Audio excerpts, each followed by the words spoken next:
नहीं, प्लीज ऐसा न करें, मैं आपकी मदद करूंगी, प्रिया चिल्लाई। भारी कदमों की आहट उसकी ओर आ रही थी। उसने अपनी नाजुक और छोटी सी काया को उदास आंखों से बचाना चाहा, लेकिन यह असंभव था क्योंकि शैतान की नजर उस पर थी। अचानक वह दो लंबे हाथ उसकी ओर ले जाता है और अपने पत्थर जैसे शरीर से उसे जोर से कुचल देता है। उसके शरीर का हर इंच उसे छू रहा था। वह उसकी बड़ी बाहों में कैद थी। गहरी हरी आंखें उसकी गंजी नीली सागर जैसी आंखों में घूर रही थी। तुमसे कहता था कि तुम केवल मेरी हो, फिर तुम तस लसके से बात क्यों कर रही थी? वो तुम्हारे इतना करीब क्यों खड़ा था? अब मैं तुम्हें दिखाता हूँ स्वीटी, तुम किसकी हो? उसने अपनी भारी आवाज से संकेत दिया जिससे वह काम पूरी डर के साथ। विराज पी, मुझ पर विश्वास करे। वो बस वापस मेरा जग लौटने के लिए आया था। मैं कसम खाती हूँ कि मैं उसके करीब नहीं गया। बेचारी प्रिया भीख मांगती रही, लेकिन शैतान ने उसकी गुहार नहीं सुनी। वो सिर्फ उसे दिखाना चाहता था कि इस दुनिया में कोई भी आदमी उसे हासिल नहीं कर सकता। उसके गुस्से ने उसे हरकत में ला दिया और उसने उसकी कोमल पंखुड़ी जैसी होठों पर अपना मुंह तोड़ दिया और उसे चूमा। वह चुंबन के हर इंच का आनंद ले रहा था। वो उसे दिखा रहा था कि यह वही स्थान है जहां वह उसकी जगह है। हाँ, बिल्कुल उसकी बाहों में थी। विराज को अपने पास अपना प्यार दिखाने के अजीब तरीके हैं। प्रिया पक्षियों के चहचहाने की आवाज से जाग जाती है। वह अपने कमरे की खिड़की से बाहर देखती है और आकाश को बादलों से भरा हुआ देखती है। बाकी दिनों के विपरीत आज मौसम सुहावना है। प्रिया चाहती है कि उसकी जिंदगी भी मौसम की तरह खुशनुमा हो। वह जल्दी से उठती है और अपना बिस्तर ठीक करने लगती है। उसका बेडरूम एक टूटी हुई खिड़की के साथ एक स्टोर रूम जैसा दिखता है जो उसके छोटे दमघोंटू कमरे में कुछ हवा आने देता है। उसके बिस्तर के सामने की दीवार पर एक पुराना दर्पण लटका हुआ है। चूंकि उसके पास कोई अलमारी नहीं है, वह अपने कपड़े एक पुराने फटे हुए सूटकेस में रखती है जो उसकी दिवंगत माँ का था। वह जल्दी अपनी सुबह की दिनचर्या करती है और अपनी सौतेली माँ कोकिला और अपनी बेटी लिली के लिए नाश्ता तैयार करने के लिए नीचे जाती है। वे दोनों उसके साथ एक नौकरानी की तरह व्यवहार करते हैं, हर समय उसे आदेश देते रहते हैं। वे दोनों उसके साथ एक नौकरानी की तरह व्यवहार करते हैं, हर समय उसे आदेश देते रहते हैं। प्रिया की कोई निजी जिंदगी नहीं है। वह अपनी पढ़ाई पूरी करने के लिए स्कूल जाना चाहती है, लेकिन उसके पिता की मृत्यु के बाद उसकी सौतेली माँ उसे यह कहकर इसकी इजाजत नहीं देती कि वह फीस नहीं दे सकती। कुछ देर बाद घर की रानियां नाश्ता करने के लिए अपने बेडरूम से बाहर आती हैं। प्रिया ने पहले से ही उनके लिए डाइनिंग टेबल पर सब कुछ व्यवस्थित कर दिया है। कोकिला अपने पराठा खाते हुए कहती है, मैं चाहती हूँ कि तुम आज मेरा कमरा साफ करो। प्रिया का खाना बनाना सर्वश्रेष्ठ में से एक है क्योंकि वह बचपन से ही ऐसा करती आ रही है। और आज मेरे गंदे कपड़े भी धो दो, उसकी सौतेली बहन लिली अपने फोन पर टाइप करते हुए कहती है। प्रिया चाहती है कि वह लिली की तरह जी सके, स्कूल जा सके और दोस्त बना सके। लेकिन उसकी माँ की मृत्यु के बाद उसकी खुशियां मर गई और बाद में उसके पिता की मृत्यु के बाद उसका जीवन नरक बन गया। कभी कभी वह चाहती है कि वह भी मर जाए। प्रिया अपनी सौतेली माँ और बहन द्वारा छोड़े गए गंदे बर्तनों को साफ करके बचा हुआ खाना खाती है और उनके आदेश के अनुसार सब कुछ करना शुरू कर देती है। एक बार अपना काम खत्म करने के बाद उसे लगता है कि उसकी पार्ट टाइम नौकरी का लगभग समय आ गया है। वह कोकिला के कमरे पर दस्तक देती है और कहती है, मैंने वह काम पूरा कर लिया है जो आपने मुझसे करने को कहा था। अब यह मेरी पार्ट टाइम नौकरी का समय है। प्रिया को भी अपना पैसा खुद कमाना पड़ा क्योंकि कोकिला ने उसे बताया कि उसके पास अपने खर्चों के लिए पैसे नहीं हैं। बेचारी प्रिया को यह भी नहीं पता था कि कोकिला और लिली उसके पिता द्वारा छोड़े गए पैसे खर्च कर रहे थे, जो उसके लिए था। रात को जल्दी घर आ जाना क्योंकि लिली के कुछ दोस्त डिनर के लिए आ रहे हैं। आपको उनके लिए रात का खाना तैयार करना होगा, कोकिला अपने नाखूनों को संवारते हुए आदेश देती है। ठीक है, लिली जवाब देती है और आगे कुछ भी कहे बिना वह चुपचाप बाहर जाती है और दरवाजा बंद कर देती है। कभी कभी वह सोचती है कि क्या कोकिला वही महिला है जिससे वह पहली बार मिली थी। प्रिया को वह दिन अभी भी याद है जब उसके पिता ने उसे कोकिला और लिली से मिलवाया था और कहा था कि तब से एक परिवार के रूप में एक साथ रह गए। उसी समय कोकिला ने प्रिया को गले लगाते हुए कहा कि वह उसकी माँ है और हमेशा उसके लिए रहेगी। प्रिया उस समय अपने पिता को मुस्कुराते हुए देखकर खुश थी, क्योंकि उसकी मां की मृत्यु के बाद प्रिया और उसके पिता के लिए जीवन कठिन हो गया था और वह अपने पिता को खुश देखना चाहती थी। उसके या ने मुस्कुराना बंद कर दिया था और खुद को अपने काम में व्यस्त कर लिया था। वो अपने पिता को फिर से खुश देखना चाहती थी क्योंकि वही उसके एकमात्र परिवार थे। प्रिया ने सोचा कि नया परिवार होने से उनका डैक दूर हो जाएगा, इसलिए उसने हाँ कह दी। लेकिन समय के साथ उनकी सारी मान्यताएं गलत साबित हुई। कोकिला ने अपना असली चेहरा दिखाना शुरू कर दिया। अपने पिता के सामने वह प्रिया को अपने बच्चे की तरह मानती थी, लेकिन उनकी अनुपस्थिति में वह प्रिया के लिए सबसे खराब व्यक्ति बन गई। विसेंट कॉर्पोरेशन में यह एक व्यस्त दिन था।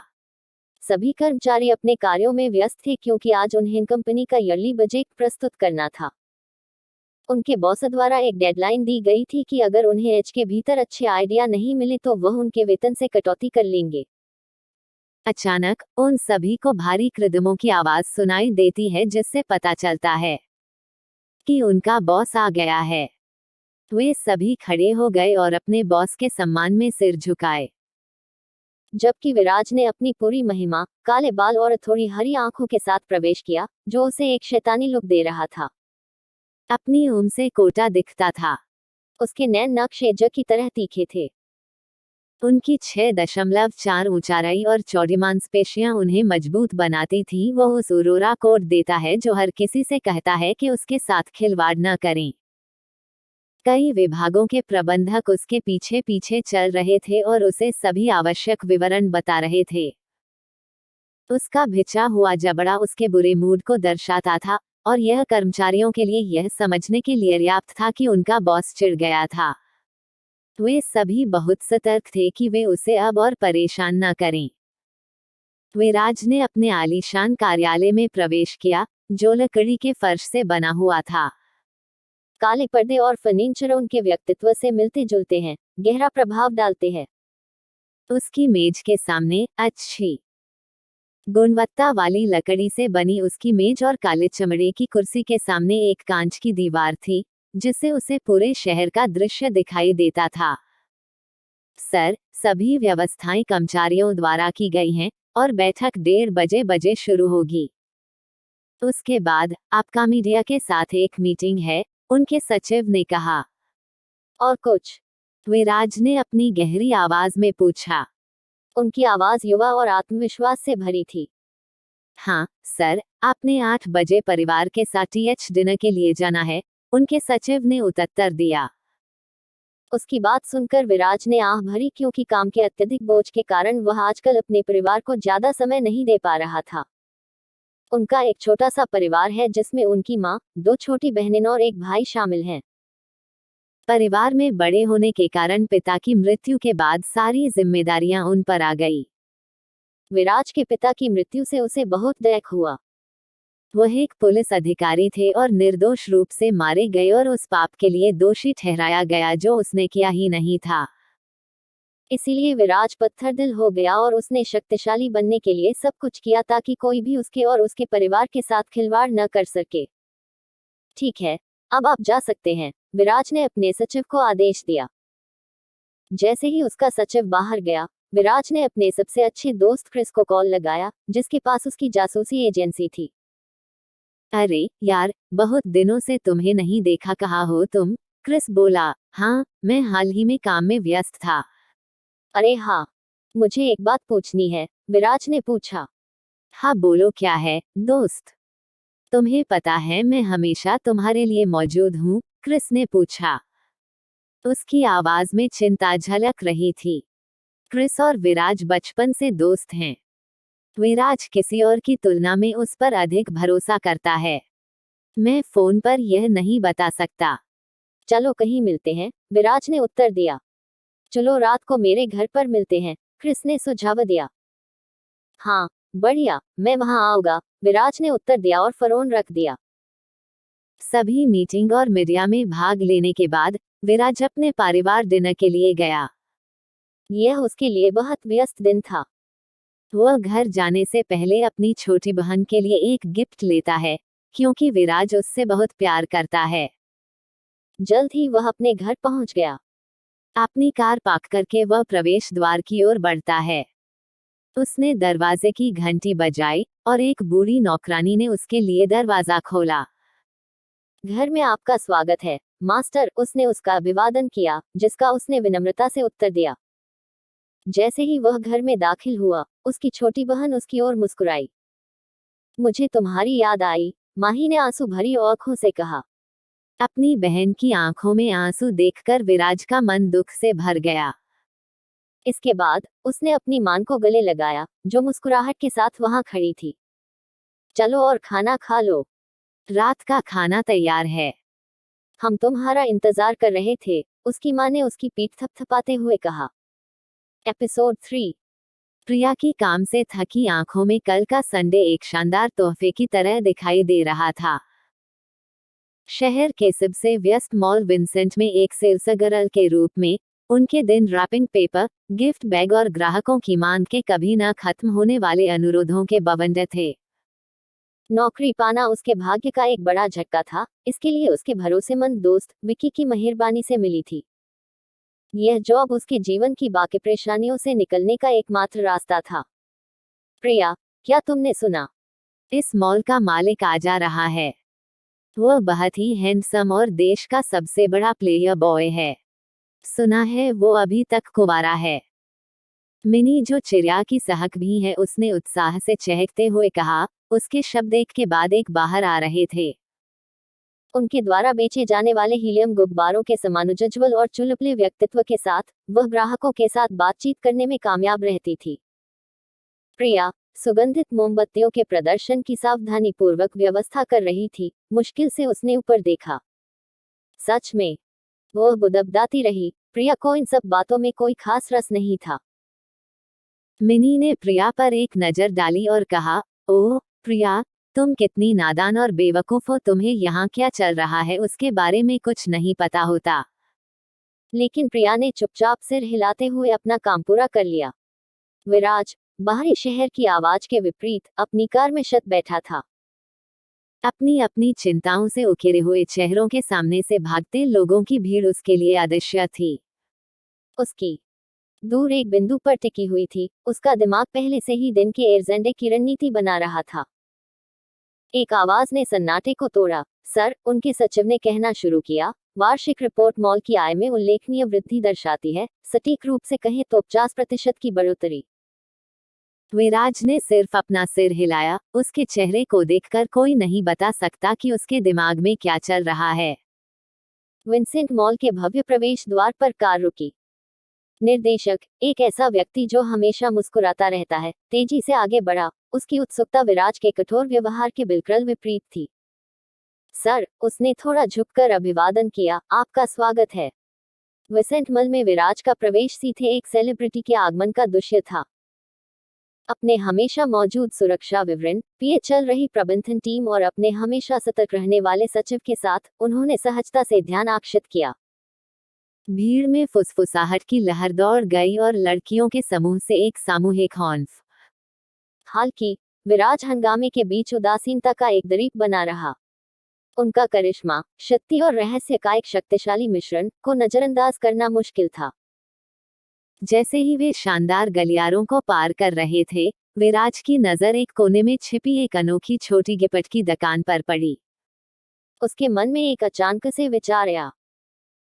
अपनी बहन माही के लिए एक गिफ्ट ले जाने का। एक छोटी सी मुस्कान जो उसके चेहरे पर अर्ब दिखाई देती है, उसके होठों के कोने पर खींची दुकान के दरवाजे की झनकार दोपहर की सात शत को चीरती हुई प्रिया की नजर जिस्टर से हटा रही थी। उसकी सांसें अटक गई। उसके सामने एक ऐसा आदमी खड़ा था जो वास्तविकता को नकारता हुआ प्रतीत लग रहा था।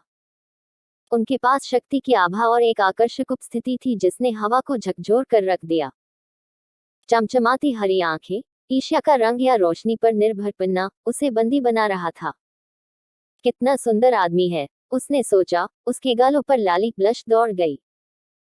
उसकी तराशी हुई विशेषताओं और चौड़े कंधों के कारण समय बहुत धीमा लग रहा था। दुनिया उसके लिए सिमट गई थी और उसके सीने में दिल तेज धड़क रहा था। काउंटर के पार विराज भी उतना ही मोहित और खोया हुए था। उसके सामने की छोटी लड़की में नाजुक सौंदर्य झलक रहा था। उसकी नीली नीली आंखें गर्मियों के आसमान का रंग आश्चर्य का संकेत देती थी, जो जल्दी शर्म के समान कुछ में बदल गई। उसकी मलाईदार सफेद त्वचा और सुनहरे बाल धूप की तरह चमकते रंग उसे एक नाजुक गुड़िया की तरह दिखाते थे। उसने अपने आप को एक मौन श्राप देते हुए पाया, धिक्कार है।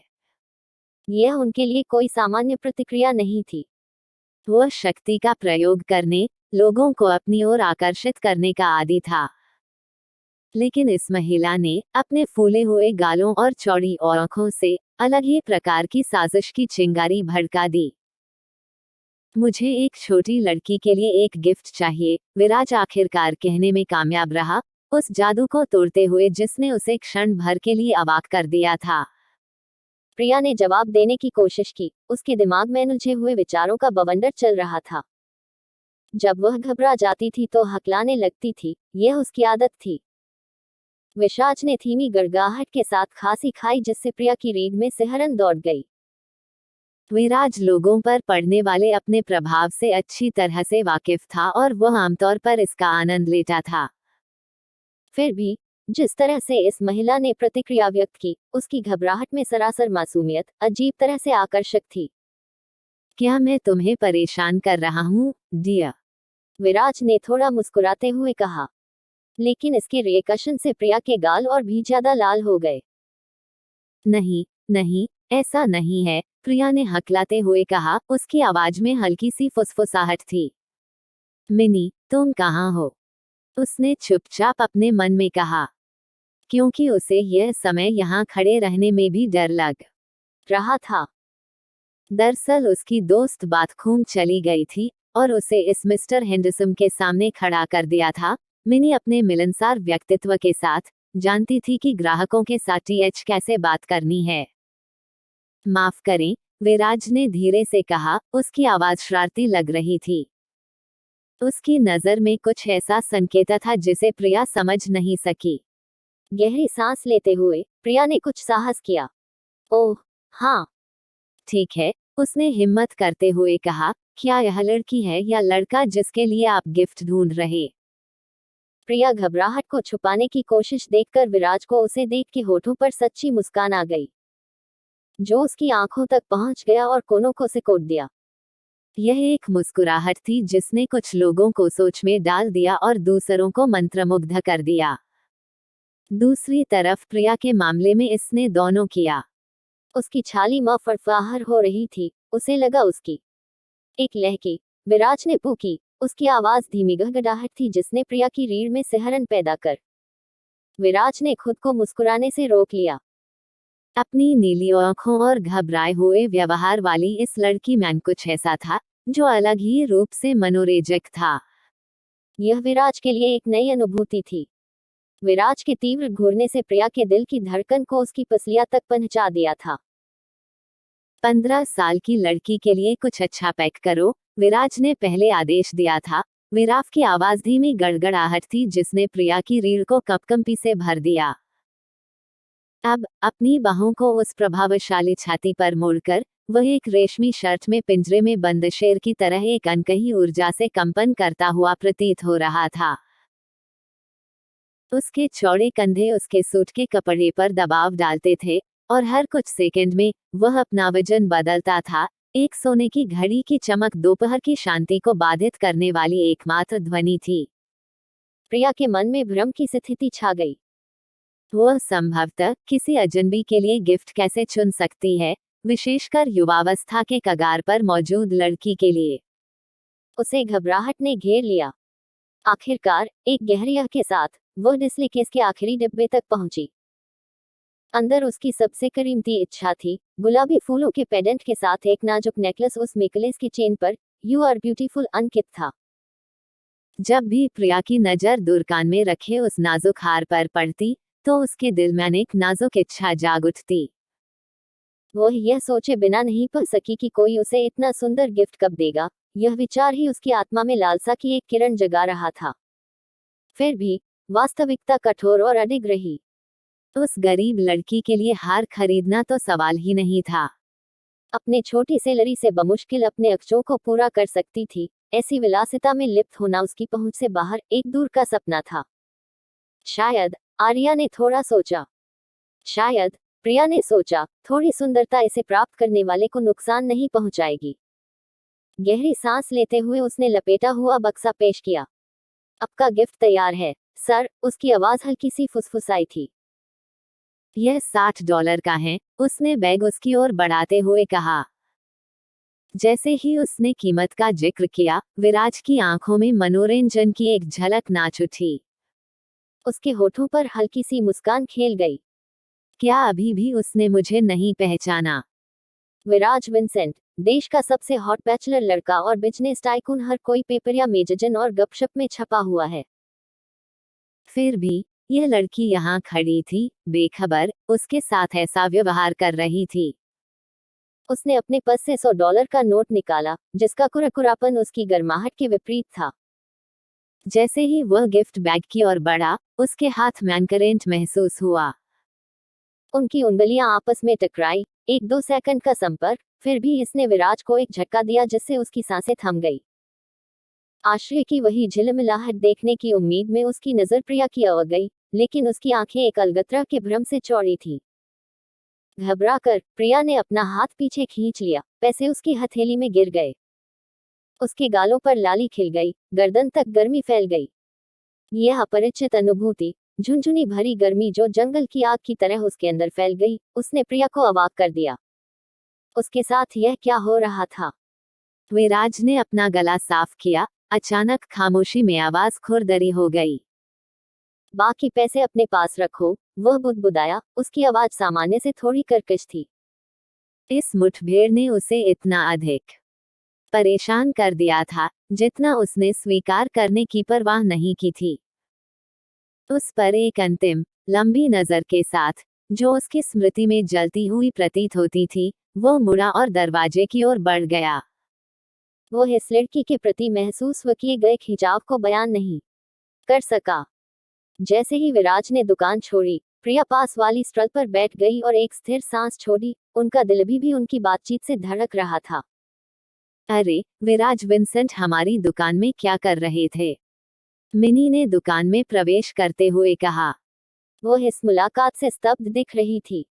कौन? प्रिया ने पूछा, उसका भ्रम स्पष्ट था। मिनी की आंखें चौड़ी हो गई। विराज विंसेंट, मूर्ख।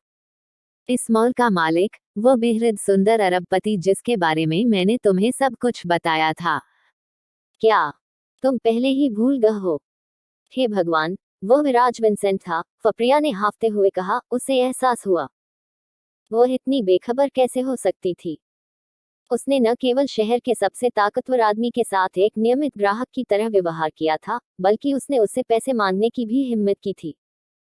शर्मिंदगी बर्दाश्ती से बाहर हो गई थी। कार के इंजन की लयबद्ध गड़गड़ाहट ने विराज के अंदर पनप रहे तूफान को शांत करने में कोई मदद नहीं की। हालांकि उसका शरीर उसे घर की ओर धकेल रहा था, लेकिन उसके विचार उस नीली आंखों वाली लड़की की यादों में डूबे हुए थे जिसका उसने पहले सामना किया था। उसने उसके नाम सहित उसके बारे में अधिक जानकारी न जुटा पाने के लिए खुद को कोसा। अचानक एक घुसपैठिए विचार ने उसके दिमाग पर आक्रमण किया। उसे अपने बिस्तर पर अपने नीचे आनंद की स्थिति में कल्पना करते हुए देखा। नहीं, नहीं, मुझे ऐसा नहीं सोचना चाहिए। वह बहुत छोटी दिखती है, शायद माही से बस कुछ ही साल बड़ी है। उसने खुद को डांटा, अपने दिमाग में चमकती अनुचित छवियों को दूर करने का प्रयास किया। लेकिन उसकी मलाईदार सफेद त्वचा का आकर्षण कायम रहा और अपनी काल्पनिक कोमलता से उसे लुभाता रहा। उसकी त्वचा को छना और सहलाना कितना अच्छा लगेगा, इस विचार ने उसे परेशान कर दिया, जिससे उसके अंदर की उथल पुथल और बढ़ गई। धिक्कार है, वह अपने विचारों को नियंत्रित करने में असमर्थता से निराश होकर बुदबुदाया। वह सख्त तौर पर ऐसी अजीब कल्पनाओं को अपने दिमाग से निकाल देना चाहता था, खासकर दिन के उजाले में जल्द ही। उसे अपनी पैंट में एक असहज जकड़न महसूस हुई, जो उसकी उत्तेजना की शारीरिक याद दिलाती थी। फक, उसने मन ही मन गाली दी, उसकी उत्तेजना बढ़ती जा रही थी। आपने कुछ कहा सर? उनके सचिव ने रियरव्यू मिरर से उनकी परेशानी देखकर पूछताछ की। एसी चालू करो, विराज लगभग चिल्लाया, उसका स्वर निराशा से पतला था। एसी पहले से ही चालू है, और आज मौसम काफी सुहावना है। विराज की अचानक ऐसे व्यवहार से हैरान उसके सचिव ने सोचा। पर फिर भी उसने अपनी परेशानी कम करने की उम्मीद में आज्ञाकारी ढंग से तापमान को कम कर दिया। माही की आंखें टीवी पर टिकी हुई थी, उसकी मुस्कान चौड़ी थी क्योंकि बीटीएस के परिचित चेहरे स्क्रीन पर नाच रहे थे। उनके संगीत की तेज आवाज ने कमरे को भर दिया, उसका शरीर अनजाने में ताल पर झूम रहा था।